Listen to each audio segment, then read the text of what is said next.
रांची में छात्रों का आंदोलन लगातार जारी है। मुख्यमंत्री हेमंत सोरेन की ओर से भूख हड़ताल और धरना समाप्त करने की अपील के बीच छात्रों ने प्रशासन पर आधी रात जयपाल सिंह मुंडा स्टेडियम पहुंचकर उन्हें हटाने की कोशिश करने का आरोप लगाया है। आंदोलनकारी छात्रों ने सरकार पर दोहरी नीति अपनाने का आरोप लगाते हुए कहा कि एक और आंदोलन खत्म करने की अपील की जा रही है, तो वहीं दूसरी ओर छात्रों पर कार्रवाई की जा रही है। छात्रों की मांग कथित परीक्षा गड़बड़ियों की सीबीआई जांच और दोषियों पर सख्त कार्रवाई की है।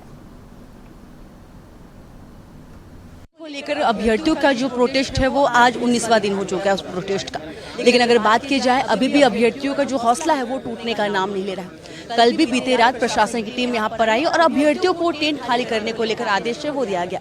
वहीं दूसरी ओर जो मुख्यमंत्री हेमंत सोरेन है वो भी इनसे अपील कर रहे हैं कि अपना प्रोटेस्ट है उसे खत्म कर दे। तो इनसे जानते हैं क्या कुछ अब आगे की रणनीति है। लगातार देखा जा रहा है जिस तरीके से सभी लोग आप लोगों को प्रोटेस्ट खत्म करने की अपील है वो करें। प्रशासन भी आई और मुख्यमंत्री हेमंत सोरेन भी कह रहे हैं कि भूख हड़ताल है वो खत्म कर दे। तो ऐसे में अब आपकी आगे की रणनीति क्या है? हम भूख हड़ताल इसलिए नहीं किए थे कि बिना मांग मांगे हम लोग अपना अनशन तोड़ दे। हम लोग का मांग यही है कि जब तक हमारी JSS रद्द नहीं होगी तब हम लोग भूख हड़ताल न तोड़ने वाले हैं, ना ही हम लोग यहाँ छात्र जाने वाले हैं। चाहे आप कितना भी कोशिश कर लीजिए, हम लोग डट के सामना करेंगे। जिस प्रकार से पुलिस प्रशासन के द्वारा विधानसभा में स्ट्रीट लाइट ऑफ करके डंडे बरसाए गए थे, उसी तर्ज पे रात में पूरा स्ट्रीट लाइट ऑफ कर दिया गया था रोड में भी। और हम लोग का जो जनरेटर नहीं रहता तो पूरा अंधेरा हो जाता कल। उसके बावजूद भी हम लोग डटे हुए हैं। कोशिश है कि हमारी मांगे मान ली जाए।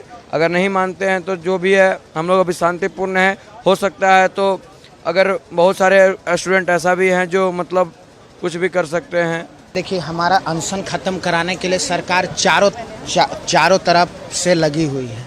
सरकार अगर इस तरह का बर्ताव करेगी तो हम सभी छात्र फिर अनशन पर आ जाएंगे, अगर सरकार हमारी मांग जल्द से जल्द ख़त्म नहीं करती है। और जैसे देखा जा रहा है कि कोई प्रशासन आते हैं वो लाइट बंद कर देते हैं और कहते हैं कि आप एडमिट कार्ड दिखाएं। तो जब हमें मारा गया था और किसी पार्टी विशेष का छात्र बता दिया गया था, उस समय क्यों नहीं वहाँ पूछा गया कि आप पहले एडमिट कार्ड दिखाइए तब हम डंडा मारेंगे। हेमंत सोरेन ने वो बोल रही है कि प्रोटेस्ट है खत्म कर दे, अपील कर रही है आप लोगों से और कहा जा रहा है कि जो मांग है उस पर विचार किया जाएगा और मांग पूरी भी की जाएगी। तो ऐसे में आपकी क्या रणनीति है और जो अपील करे उसके साथ कैसे चलेंगे? हम लोग को बात अगर मान जाता है सीजीएल रद्द कर दे तो हम लोग एकदम श्योर है कि जो कहेंगे सर हम लोग को रेडी है। हम लोग जब कहेगा कि रद्द हो गया, सीजीएल रद्द हो गया, हम लोग अपने आप यहाँ से सारा छोड़ कर चला जाएंगे। रात में प्रशासन आई थी भूख हड़ताल के लिए, जो बैठे हुए हैं उन सबसे वो डराया भी जा रहा था कि आप लोग भूख हड़ताल ख़त्म कर दीजिए। ये इतने दिन से भूखे हैं, आपका सेहत खराब हो जाएगी।